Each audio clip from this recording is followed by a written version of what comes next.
owner, Chris Young, says that it may be a coolant sensor.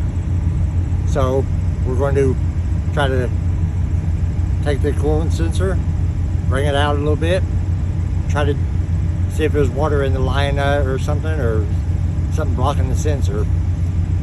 So we're going to take it out and see if we can clear it out. And that should, hopefully, get rid of my problem with the sensor saying I'm low on coolant when I'm not. So come with me and we'll see what's happening. Okay guys, here's our coolant system. This is the sensor. All we gotta do, let me get some gloves here. Okay, I'm back. Sorry. Gloves on. This is my sensor. Just twist it, and it comes straight down. Now this is a problem here.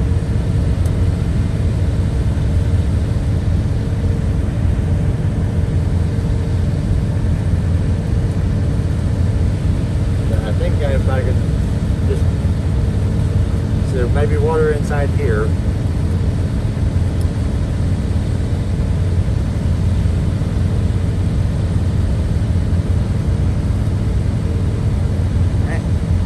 See if that fixes my problem. Now I got it like this, inside the notch.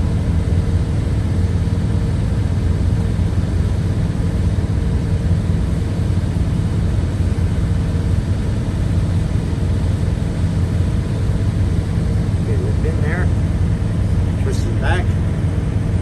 Now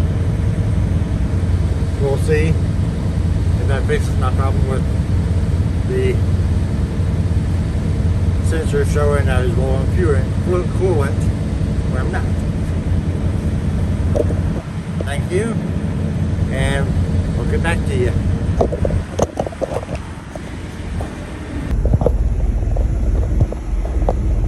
Okay guys, so far that problem has not returned. So thanks to Chris Young, I've been saved a lot of money and a lot of hassle. So thank you, Chris Young. If it happens again, I'll let you know about it. Thanks for watching, and like and subscribe if you enjoy this video.